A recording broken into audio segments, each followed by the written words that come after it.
स्वागत है आपका हमारे चैनल किस्से कहानियों में।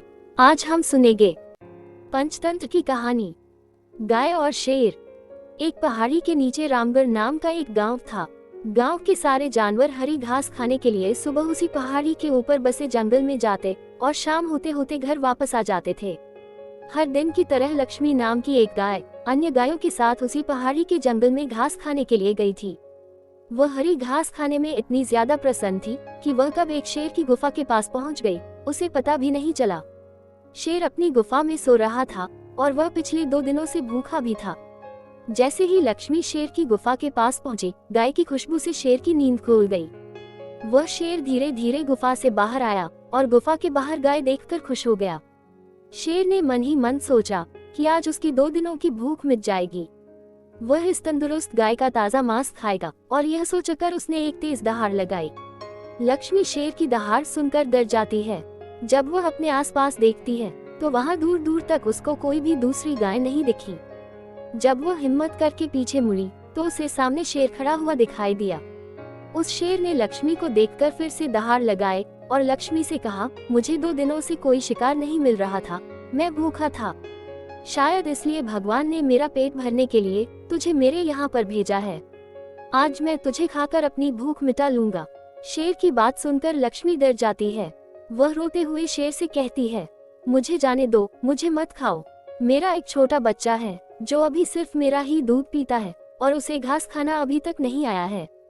लक्ष्मी की बात सुनकर शेर हंसते हुए कहता है, तो क्या मैं अपने हाथ में आए शिकार को ऐसे ही जाने दूं?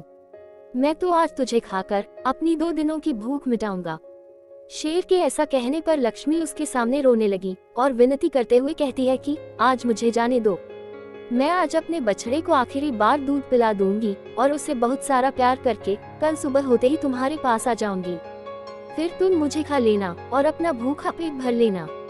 शेर लक्ष्मी की यह बात मान जाता है और धमकी देते हुए कहता है कि अगर कल तू नहीं आई तो मैं तेरे गांव आऊंगा, फिर तुझे और तेरे बेटे दोनों को खा जाऊंगा। लक्ष्मी शेर की यह बात सुनकर खुश हो जाती है और शेर को अपना वचन देकर गांव वापस चली जाती है। वहां से वह सीधे अपने बछड़े के पास जाती है, उसे दूध पिलाती है और बहुत सारा प्यार करती है। फिर बछड़े को शेर के साथ हुई सारी घटना बताती है और कहती है कि उसे अब अपना ख्याल खुद ही रखना होगा। वह कल सुबह होते ही अपना वचन पूरा करने के लिए शेर के पास चली जाएगी। अपनी माँ की बातें सुनकर बछड़ा रोने लगता है। दूसरे दिन सुबह होते ही लक्ष्मी जंगल की तरफ निकल जाती है और शेर की गुफा के सामने पहुंचकर शेर से कहती है, अपने वचन के अनुसार मैं तुम्हारे पास आ गई हूँ, अब तुम मुझे खा सकते हो। गाय की आवाज सुनकर शेर अपनी गुफा से बाहर निकल कर आता है और भगवान के अवतार में प्रकट होते हैं। वह लक्ष्मी से कहते हैं, मैं तो बस तुम्हारी परीक्षा ले रहा था, तुम अपने वचन की पक्की हो, मैं इससे बहुत प्रसन्न हुआ। तुम अब अपने घर और बछड़े के पास वापस जा सकती हो। इसके बाद वे उस गाय को गौमाता होने का वरदान भी देते हैं और उसी दिन के बाद से सभी गायों को गौमाता कहना शुरू कर देते हैं।